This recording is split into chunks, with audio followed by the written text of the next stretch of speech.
질병이나 고난 속에 있는 분들이 있다면 오늘 제 얘기에 귀를 기울여 주시면 좋겠습니다. 죽음과 고통 속에서 의미를 발견하는 치료법으로 죽어가는 생명을 살려낸 분이십니다. 제가 이런 수많은 질병과 함께 살아가기로 결심한 후에 매일 하는 연습 하나가 있습니다. 매일 하다 보면 나도 모르는 사이에 나의 소망이 현실로 이루어져 있는 것을 느끼게 됩니다. 그 문장들을 제가 좀 소개해 볼까요? 반갑습니다. 안녕하세요. 박상미입니다.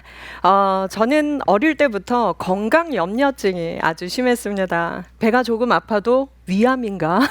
심장이 조금만 빨리 뛰어도 심장병인가?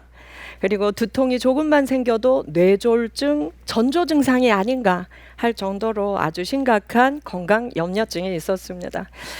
가족 중에 암으로 일찍 돌아가신 분들이 유독 많은 집안에서 살다 보니 얻게 된 마음의 질병이었습니다. 특히 제 아버지는 담도암으로 일찍 세상을 떠나셨는데요. 암 환자는 결국 먹지 못해서 굶어 죽는다는 극복하기 어려운 굉장한 트라우마로 남게 되었던 것 같습니다. 그 트라우마가 건강 염려증이 되었고요. 또 저는 14살 때 얻은 그레이브스병 그리고 각종 염증성 질환과 알레르기와 함께 지금도 살고 있습니다. 그레이브스병이라는 단어가 좀 생소하실 텐데요. 이건 갑상선 호르몬의 이상이 생기는 자가 면역 질환입니다. 많이 나았다가 또 재발하면 약물 치료하고 또 많이 나았다가 재발하면 돌보면서 이젠 내 몸의 질병과 아주 친하게 지내면서 사는 47세가 되었습니다. 이 병을 앓는 사람들 중에는 안구가 돌출되어서 불편을 겪는 사람이 굉장히 많은데요. 저는 눈이 작아서 이 눈알이 돌출되지를 못하더라고요. 그래서 얼마나 감사한지 모르겠습니다.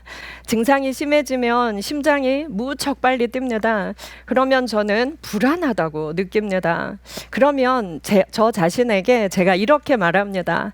괜찮아. 지금 나는 불안한 게 아니라 심장이 빨리 뛸 뿐이야.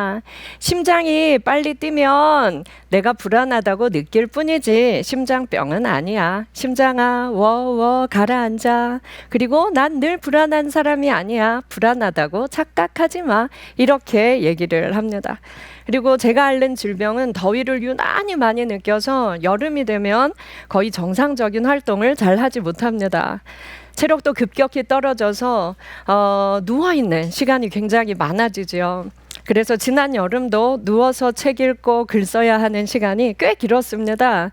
근데 그때는요, 쉴 줄 모르고 달리는 저에게 제 몸이 강제 휴가를 선물한다 생각하고 저는 그 시간을 즐기기 시작합니다. 그때는 제 몸에게 이렇게 말을 합니다. 그동안 못 쉬었는데 쉬게 해줘서 정말 고마워. 아껴서 사용하고 오늘은 잘 쉴게. 그런데 내일은 일해야 돼. 내일은 좀 협조해줘. 이렇게 저 자신에게 말을 합니다. 청소년기엔 제 병명이 무엇인지 몰랐습니다. 그래서 우울증이 심하다, 저 아이는 게으르다, 불안이 심한 아이다, 늘 엎드려서 잔다, 하루 종일 수업 시간에 자는 걸로 반항하는 아이다. 이렇게 선생님들이 저를 오해하셨습니다. 치료받아야 할 아이가 학교에서 늘 매 맞고 벌 서고 그러고 있었던 거죠. 이런 제가 앓고 있는 이 질환은 자가 면역 질환이라고 하는데요. 완치는 힘들어도 근치에 감사하면서 평생을 잘 살아가면 되는 질병입니다. 아주 착한 난치병이라고 저희는 부릅니다. 저는 아버지의 투병과 죽음을 경험하면서 온 가족이 겪었던 마음의 고통이 몸과 마음을 더 병들게 한다는 것을 깨닫게 되었습니다. 내 몸의 질병과 친구하면서 사는 방법을 터득하게 된 계기가 되기도 했지요. 제가 이런 질병을 앓지 않았다면 저는 아마 나만 잘 먹고 잘 살면 된다는 신념으로 아주 이기적인 삶을 살았을지도 모르겠습니다. 심리학자, 상담가가 될 일은 아마 없었을 겁니다. 저는 상담 치료를 할 때 질병을 앓는 환자와 환자 가족들을 1순위로 만납니다. 마음을 다잡지 않으면 질병을 잘 다스리며 살기가 무척 어렵다는 걸 저는 삶을 통해 깨달았기 때문입니다. 저희 아버지가 6개월이라는 짧은 투병을 할 때, 치료약도 없고 수술도 불가피할 때 우리 가족에게 다가온 천사 같은 사람들의 손길도 있었지만 수많은 민간요법 장사꾼들도 저희 가족에게 너무나 많이 다가왔습니다. 그 유혹에 시달리면서 많은 빚을 지기도 했지요. 그래서 아버지가 돌아가시던 날 우리 가족에게 남은 빚이 얼만가 모여 앉아서 계산했던 슬픈 장면이 떠오릅니다. 저희 가족이 그렇게 마음이 무너지고 흔들렸던 건 환자와 환자 가족들이 마음을 다잡아야 환자도 더 힘을 얻고 그리고 함께 힘을 낼 수 있는 기회가 온다는 걸 저희가 몰랐기 때문이었습니다. 그래서 아픈 아버지와 하루를 더 의미 있고 행복하게 보낼 생각은 그때는 할 수가 없었던 것 같습니다. 환자인 아버지는 고생하는 가족들에게 늘 너무 미안해했고 또 아버지를 낫게 하지 못하는 가족들은 매일매일 죄책감에 시달렸습니다. 저는 그 시간이 너무나 후회가 됩니다. 제가 특히 더 마음을 쓰고 돌봄에 정성을 쏟는 대상이 이런 질환을 앓는 환자 가족이 된 이유입니다. 특히 저는 희귀 질환을 앓는 환자들과 가족들을 만나는 일에 더 마음을 쓰는데요. 왜냐하면 자녀가 희귀 질환을 앓고 있는다라는 걸 알았을 때 부모가 겪는 정신적 어려움은 다른 환자들의 부모보다 더 컸기 때문이었습니다. 많은 부모님들이 자녀가 희귀 난치성 질환이라는 걸 알게 되었을 때 이런 말을 저에게 하더라고요. 선생님, 우리 가족에게 왜 이런 일이 일어났을까요? 제가 지은 죄가 많아서 이런 일이 일어난 건 아닐까요? 이 말을 하면서 통곡하는 부모님들을 많이 만났습니다. 부모가 담대하게 현실을 받아들이고 그리고 가족들이 더 긍정적이고 에너지 있는 모습으로 환자를 대해야 환자의 치료 효과도 클 텐데 우리는 그 마음 관리를 참 하기가 어려운 것 같습니다. 아이가 그 병을 잘 관리하면서 살아가는데 막대한 영향을 끼치는 것은 가족들의 마음 근육이었습니다. 고통 중에서도 질병의 고통 속에 있는 사람들의 마음이 가장 먼저 무너집니다. 그리고 그 마음은 관리가 필요하고 주변에 도움도 받아야 합니다. 이렇게 난치성 질환을 가진 분들에게 더 도움을 드리고자 전문가를 찾던 중에 저는 진짜 긍정 전문가를 만나게 되었습니다. 제 지인의 8살 난 아들인데요. 이 아이는 제가 본 아이 중에 가장 해맑은 웃음을 가진 아이입니다. 세상이 이렇게 재미있다니 이런 웃음을 항상 보여주는 그런 아이입니다. 이 아이가 혈우병을 앓고 있다는 걸 누가 말해주지 않았으면 저도 알 수 없을 정도로 정말 건강하고 밝고 즐겁게 성장하고 있는 아이였습니다. 그 비밀은 아이의 부모님에게 있었습니다. 저는 아이 아버지와의 대화를 통해서 놀라운 긍정 인자를 발견할 수 있었는데요. 이 아버지는 저에게 이렇게 말을 합니다. 아이가 앓는 병 때문에 마음이 아플 때도 있지만 감사하게도 조심조심 잘 관리하면서 살아가면 수명을 다 누리고 살 수 있는 질병입니다. 감사하게도 약물 치료를 할 때 의료보험도 적용이 됩니다. 감사하게도 우리 아이는 주사를 잘 견딥니다. 감사하게도 아내가 주사를 직접 놓는 법을 배워서 응급 상황에 처하면 주사를 바로 놓을 수 있습니다. 감사하게도 매일 더 조심하며 매일 더 감사하며 사는 법을 배워가고 있습니다. 저는 그날 어떤 심리학 서적에서도 읽은 적이 없고 어떤 전문가에게서도 들어본 적이 없는 진짜 살아있는 긍정 심리학자를 만난 기분이었습니다. 아이의 해맑은 웃음의 비밀은 부모의 마음가짐에 달려 있다는 걸 알게 되었지요. 저는 감사하게도 라는 단어를 그날 그 대화 때 가장 많이 들었던 것 같습니다. 지금 아프거나 아픈 가족을 돌보는 사람들이 인생에 주어진 마라톤을 잘 완주해내려면 어떤 마음가짐이 필요할까요? 질병이나 고난 속에 있는 분들이 있다면 오늘 제 얘기에 귀를 기울여 주시면 좋겠습니다. 저의 심리학의 스승 빅터 플랭클 박사는 죽음의 수용소에서 의미치료라는 치료법을 만든 정신과 의사이자 심리학자입니다.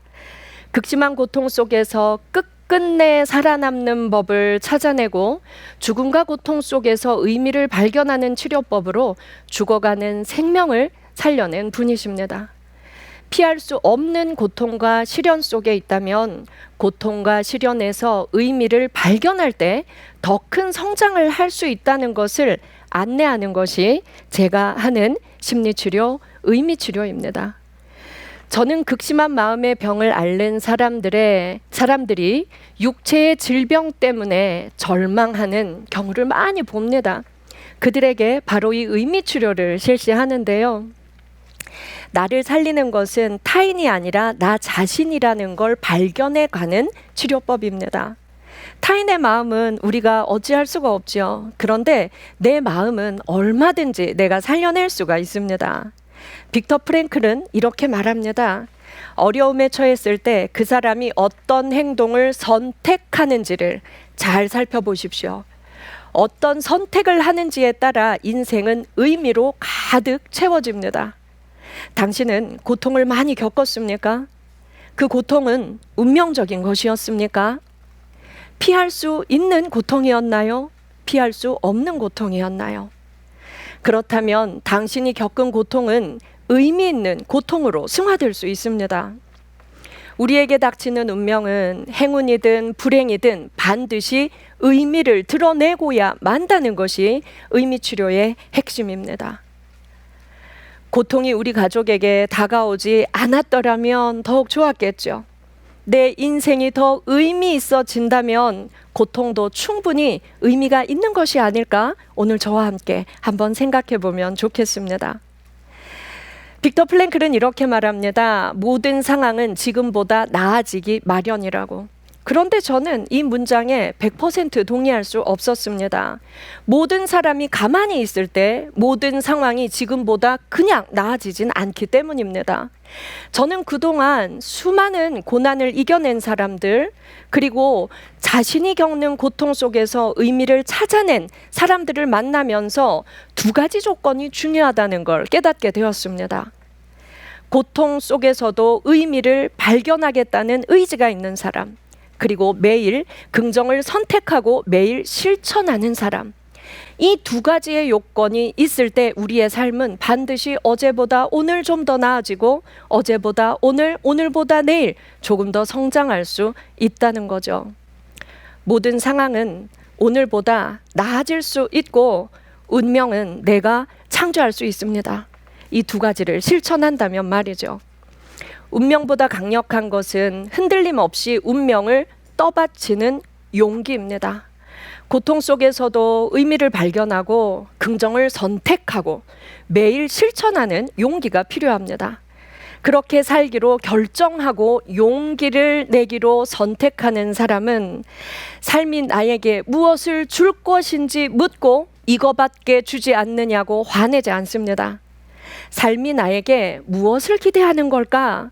삶이 나에게 어떤 기대가 있길래 나에게 이 큰 고통을 주는 걸까? 삶이 나에게 얼마나 기대하는 게 크면 내가 이 고통을 잘 견뎌내고 사람들 앞에서 희망의 증거가 되길 바라는 걸까? 그 삶이 주는 질문에 대답하기로 선택할 수 있다는 거죠. 저는 3년째 만성 신부전증 환자와 환자 가족들을 상담하고 교육하는 일을 맡고 있는데요. 그중 한 분이 어느 날 이 강의를 듣고 나서 저에게 말씀하셨습니다. 제가 앓는 병은 저에겐 힘들지만 제 병으로 인해서 의학자들이 더 많은 연구를 하고 있겠죠. 그리고 치료제를 개발하려고 더 노력하고 있겠죠. 그럼 내 후배 환자들은 나로 인해서 더 많은 혜택을 받게 되겠네요. 그렇다면 제가 앓고 있는 이 힘든 고통, 이 질병도 의미 있겠네요. 라고 말씀을 하시더라고요. 이분들은 공통적으로 제게 말합니다. 내 인생에 일어난 엄청난 사건, 고난과 시련은 내 인생의 의미를 실현하기 위한 운명적인 사건이었던 것 같다고 말입니다. 아무런 고통을 겪지 않은 사람이 인생에서 얻는 깨달음과 또 고통을 겪고 고통에서 의미를 발견한 사람들의 깨달음을 들어보면 그 감동의 무게가 다른 경우가 많습니다. 질병과 트라우마를 겪은 후에 놀라운 성장을 해내는 사람들이 우리 주변에 많이 있지요. 이것을 외상 후 성장이라고 저희는 부릅니다. 외상 후 성장은 내 인생뿐만 아니라 타인의 인생도 살리는 힘이 있습니다. 매일 삶에서 의미를 발견하고 긍정을 실천하는 행복 패턴을 나의 뇌에 저장하는 연습을 매일 하면 우리가 그 용기를 내는데 좀 더 쉬워집니다. 당장 오늘부터 바로 실천하면 됩니다. 제가 이런 수많은 질병과 함께 친하게 살아가기로 결심한 후에 매일 하는 연습 하나가 있습니다. 자, 이 연습은요, 내가 원하는 것이 이미 이루어졌다고 생각하고 긍정의 문장을 구체적으로 만드는 겁니다. 서술어는 감사로 끝나면 더욱 좋습니다. 10문장 정도를 만들어서 매일 자기 전에 나의 목소리로 나의 뇌에 들려줍니다. 매일 하다 보면 나도 모르는 사이에 나의 소망이 현실로 이루어져 있는 것을 느끼게 됩니다. 그 문장들을 제가 좀 소개해 볼까요? 매일 어제보다 더 건강하게 하루를 잘 살고 있어 감사합니다. 생명의 소중함을 매일 깨닫고 내 몸을 소중하게 여기며 살 수 있어 감사합니다. 아픔을 잘 견뎌내는 나의 삶이 타인에게 희망과 위로가 되게 하심을 감사합니다. 고통 속에서도 의미를 발견하는 지혜를 가지게 된 것에 감사합니다.